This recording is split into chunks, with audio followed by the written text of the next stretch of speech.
Inventing a game before the rain. Burt McBoo lived on 10 acres of land. His house and lawn took up 1 acre. The garden took up another acre. 2 more acres went to the grapevines, the small orchard, and the livestock area. That left 6 acres of land, and those 6 acres could do almost anything they liked. And Burt McBoo could do almost anything he liked when he was on those 6 acres. Most of Burt's neighbors had about the same amount of land, and most of them let the bigger part of their acreage alone too.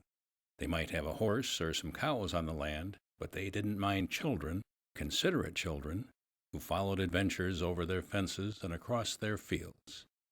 That made Burt McBoo a happy young man. Burt could start out from his back door, and for 50 acres in any direction, he wouldn't get lost. He knew all the paths, all the places to go over or under fences, all the hidden spots to enter the thick underbrush, and he knew almost all the animals. His favorite animal was a bird, and since the bird knitted its nest and twittered while it was knitting, Burt named it Knit-twit. Knit-twit was a good companion and was a great help to Burt. Who can look over trees like a bird? Who can speed messages back and forth? Who can sit on your shoulder and, if you wish, jump into the air and call out the animals to see you? Knit-twit could do all that, and she did. It was not unusual in Burt's large neighborhood for children to play alone. They got together for baseball or sneaking green pears from someone's orchard or something like that. But it was not unusual to see a solitary child walking in all that acreage without human companionship. Burt often went on such walks, and on one of those walks he stepped into the following story. "We've been having good weather," Burt told Knit-twit, "but some heavy rains are coming. I heard the report this morning, and we can expect it to start falling in a few days." Knit-twit shook herself and lowered her head between her shoulders. Wet weather bothered her. When it rained, she had to shelter herself under damp eaves or leaking leaves. Burt had often invited her into the house, but she always refused. She was a wild bird and didn't like to be confined. Only the most unpleasant weather could drive her to the barn, and then only until conditions improved. Burt said, "We really should do something with the few days we have," and Knit-twit brightened. "What sort of something would you like to do?" she asked. Burt told her, "Something with the other animals. Something that we haven't done before." "Like what?" Knit-twit asked. "I don't know," Burt answered, and he stopped talking, because he wasn't the sort of person who could talk about one thing and think about another at the same time. When he was puzzling on something, he gave it his full attention. Knit-twit knew how Burt was, and she too stopped talking. They still hadn't thought of anything to do when they arrived at the shrouded pond.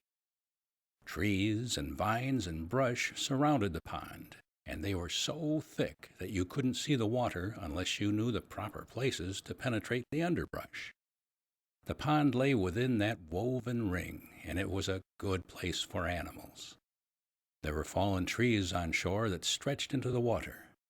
There were small, spongy islands with more trees. There were turtles and a few muskrats and a score of scurrying squirrels. Burt lay down on a fallen tree and looked into the water. Knit-twit perched in the dead tree's branches and looked for bugs while she kept an eye on Burt. He nearly had his face in the water, and she wasn't sure why he had his hands around his eyes. "Burt," Knit-twit said. "Yes," Burt said back to her. "Why do you have your hands wrapped around your eyes? And what are you doing?" Burt told her, "I am looking at all the things in the water, and my hands keep the sun out of my eyes." "What do you see?" Knit-twit asked. Burt answered, "All sorts of things. There are water plants, and tadpoles, and fairy shrimp, and there are—" "What are fairy shrimp?" "They are little creatures that hang in the water, and they seem to lay on their backs while they ripple 2 long rows of legs. You might like to see the fairy shrimp, Knit-twit, or all the bugs that are down there with them." "Bugs?" Knit-twit said with surprise. "You say there are bugs down there, Burt? Where?" and Little Bird hopped out of the branches and glided down to land beside the boy. It was while they were looking into the water that Burt came up with an idea. He continued to look into the water and said to Knit-twit, "Do you know who Noah is?" Knit-twit kept hungrily watching a bug and said, "Do I know who no one is?" "No, Knit-twit. Do you know who Noah is?" "Burt," Knit-twit said, "how can I know who no one is? You have to be someone before someone else can know you." "I don't think that I could possibly know who no one is. Do you?" "Look at me," Burt said to the bird, "and listen to what I am saying. I am saying Noah, not no one. Noah is the name of a man. Noah. Do you understand? Noah, as in boa." Knit-twit asked, "As in boa constrictor, the snake?" "Yes," Burt said. "Noah as in boa constrictor." "Why is Noah in a boa?" Knit-twit asked. "And if he is, shouldn't we forget about him?" "No," Burt said sharply. "Did Noah row a boat gently down the stream?" Knit-twit asked. "He had a very big boat," Burt told the little bird, and then Burt didn't say anything more. He knew that Knit-twit could be a wise guy when she wanted to be. Knit-twit waited for Burt to explain himself, and when he didn't, she asked, "What about Noah?" "Do you know who Noah is, or what he is famous for doing?" Burt asked her. "No," Knit-twit answered. "That's what I thought," Burt McBoo said. "Would you like to know? Can you stop being silly for a minute? If you can, I will tell you." Knit-twit looked away and said to no one in particular, "The boy's sense of humor goes flat sometimes." Then she turned back to Burt and said, "Okay, so tell me." "Noah lived thousands of years ago," Burt told his friend, "and he was a man of wisdom and of responsibility. When he found out that great rains were coming, rains that would cause terrible floods, he decided to do something." "What did he do?" Knit-twit asked, because she didn't like the rain and she was getting interested. "He built an ark," Burt said. "Is that like a house?" Knit-twit asked. "No, it was a big boat," Burt answered. "And he took 2 of every kind of animal into the ark." "Why?" the bird wanted to know. "Because of the floods," Burt said. Noah suspected that the floods would cover most of the land and that it would be very uncomfortable for the animals. So he took Mama and Papa animals on the ark. That way, when the water drained off, every kind of animal would be able to start a family. Knit-twit shook herself and lowered her head between her shoulders at the thought of all that rain. She wondered what Burt was getting at. They were supposed to be thinking of something that would be fun, and all that talk about rain didn't seem like fun to her. She said to Burt, "Thank you for telling me about Noah and his ark. But I thought that we were going to do something fun with the few days of good weather that we have." "We are," Burt said. "What are we going to do?" Knit-twit asked. Burt McBoo smiled and said, "We want to do something with the other animals that we've never done, and do it before it rains, right?" "Right," Knit-twit answered. Burt then told her, "Noah did something with animals, and it was going to rain after he did it, so that's what we'll do." Knit-twit looked at the boy and said, "Are we going to build one of those arks?" "Not a really big ark," Burt said, "but a kind of small one, like a raft sort of ark." "When will we start on the ark?" Knit-twit asked. "Right now," Burt answered. "Where will we get parts for the ark?" Knit-twit asked.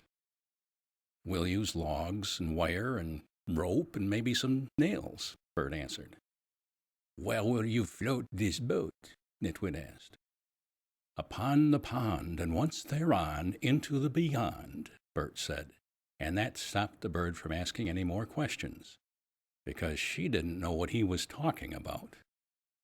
"While I'm building the ark, Knit-twit, I want you to fly all over the place and tell the animals. It's only a game, so we don't have to have 2 of absolutely everybody, but the more we have, the more fun it will be."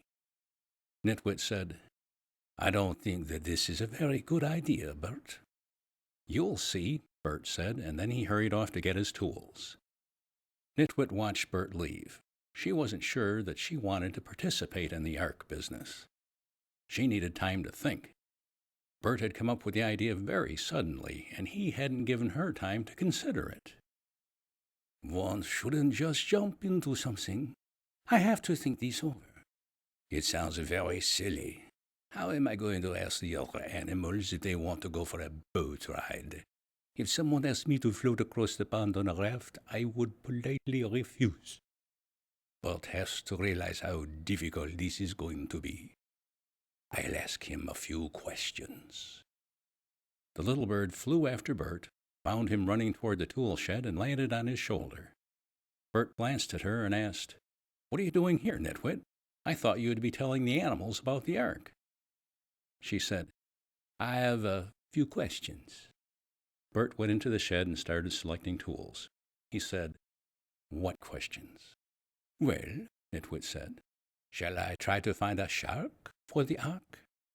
"No, sharks don't need boats, and besides that, we don't have any sharks around here." "How about an aardvark for the ark?" the bird asked. "We don't have any of those either." "A zebra that can bark for the ark?" "No." "Would you like a lark for the ark?" "Yes," Bert said. "You would?" "Yes, Knit-twit, I would." "Bert, we are fresh out of larks, so that means we can't build any arks, right?" Bert stopped loading his toolbox, looked sternly at the bird, and said, "You're being very stubborn, you twittering little bird. Once I build this raft and have it floating across the pond, you will see how much fun it is. Now go off and tell the animals." Knit-twit saw that Bert wasn't going to change his mind, so she flew back to the pond and stopped at the muskrat lodge. She tapped briskly on a dry stick with her beak to attract the muskrat, and then she said, "Mr. Muskrat, we respectfully request the honor of your presence." "What?" the muskrat said. "Let me finish," Knit-twit told him. "We respectfully request the honor of your presence on a voyage across this pond." "What?" the muskrat said. "I'm offering you a place on our ark," Knit-twit explained. "What?" "Bert's building a boat," Knit-twit told him. "What?" The bird quickly said, "Bert's putting together a raft, and a bunch of animals are going to get on it and float across the pond. Wanna come?" "Not me," the muskrat answered and disappeared into the water. Knit-twit fluttered over to the house of the field mouse.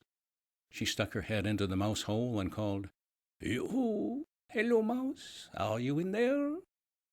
"Yes," the field mouse said as he came to the door. "What's up, Knit-twit?"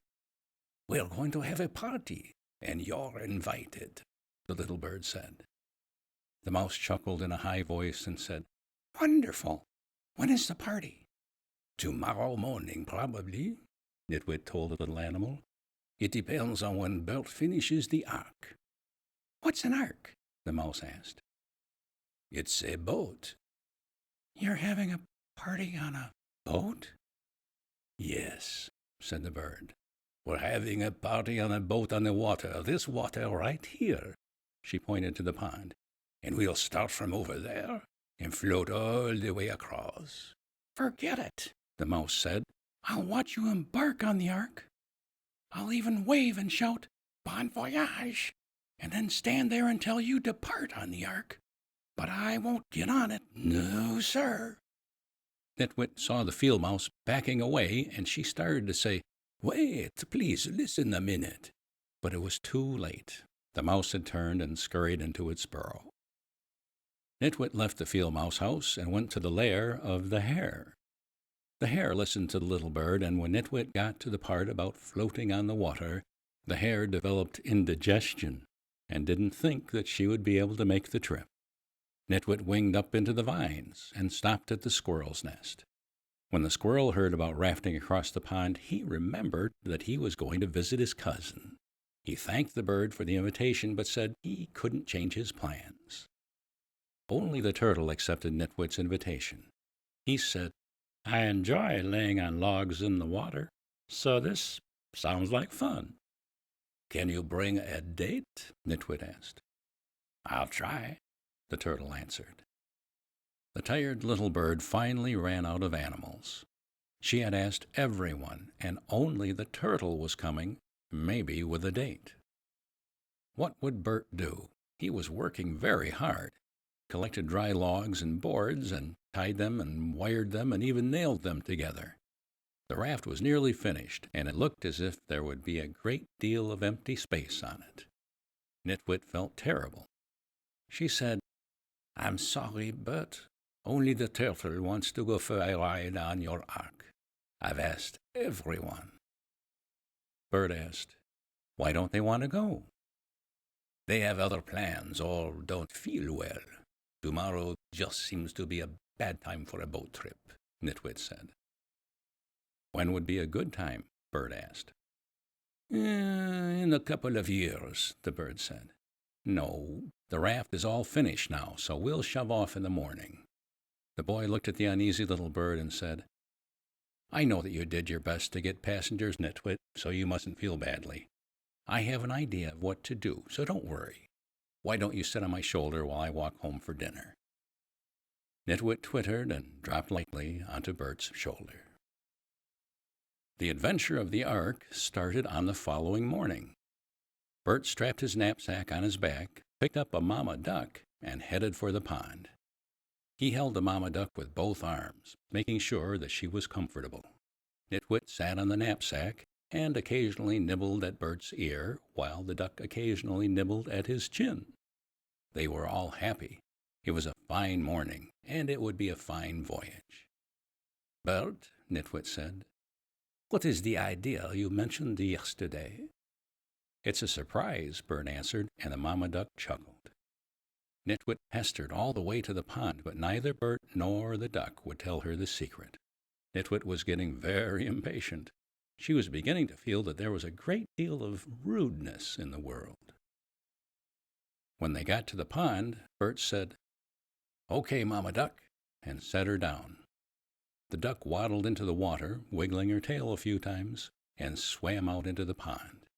In the middle of the pond, she began quacking rapidly, too rapidly for Knit-twit to understand her. Knit-twit kept watching the duck and didn't notice what Burt was doing. The little bird said, "What is that duck talking about?" Then Knit-twit turned to Burt, saw what he was doing, and said, "And what are you doing?" Burt, who was emptying out his knapsack, said, "I'm getting the name tags ready." "Name tags?" Knit-twit said. "Yes," Burt answered. "And what's that loaf of bread for, Burt?" "What's going on? Who are the name tags and the bread for?" "For them," Burt said, and he pointed to the circle of sky above the shrouded pond. Dozens of ducks were diving down to the water. They landed with a little commotion and immediately went to the white mama duck. They were smaller than her, and they were wild ducks, but it was obvious that they were friends of hers. She greeted them all pleasantly, and the pond was full of chuckles and quacking.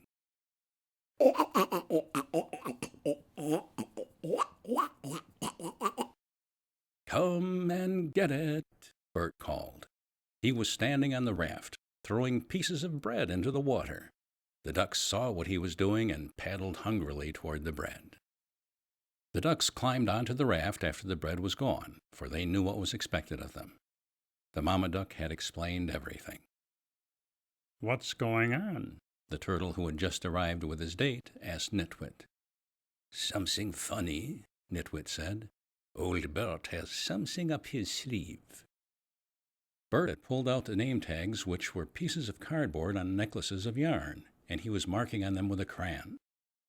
"Who wants to be an aardvark?" Burt said, and 2 ducks stepped forward. Burt put name tags over their heads. One tag read Mrs. Aardvark, and the other tag read Mr. Aardvark.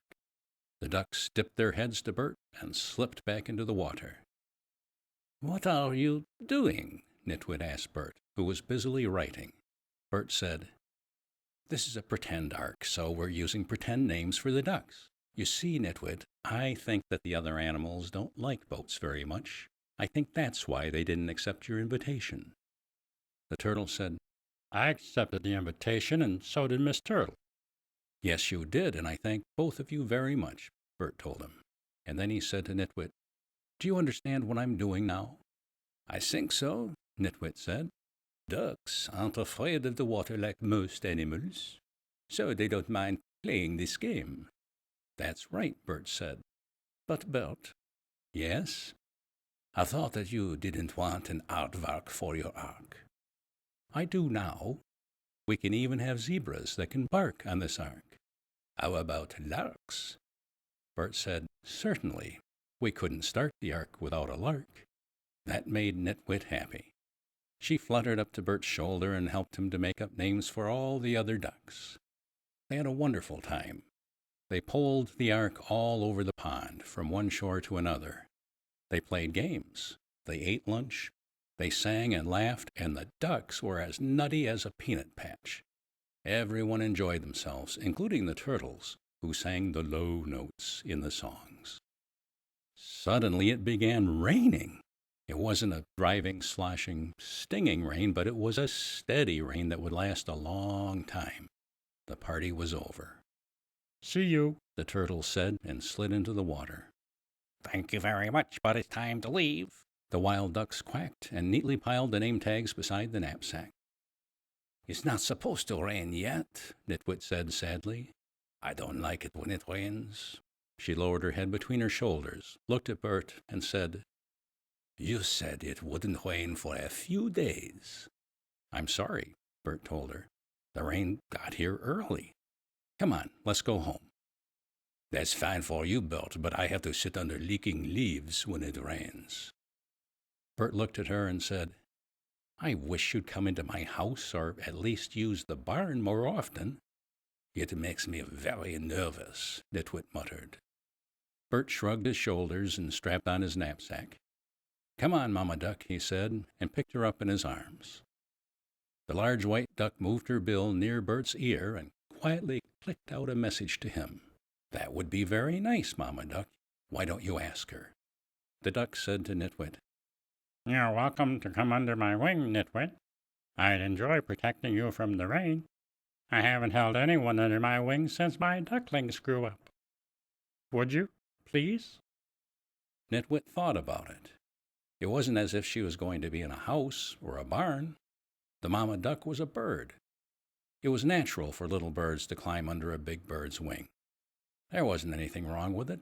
After all, Knit-twit had protected her own children the same way. "Thank you, Mamma Duck. I like that very much." And she snuggled under that wonderful wing. As soon as she was there, she was glad that she had accepted the offer. It was soft and warm under the wing, and especially it was dry. She couldn't even hear the rain. "What a lovely place," she thought, and she fell asleep. They returned home that way. Knit-twit was carried by Mamma Duck, and Mamma Duck was carried by Burt McBoo. The end.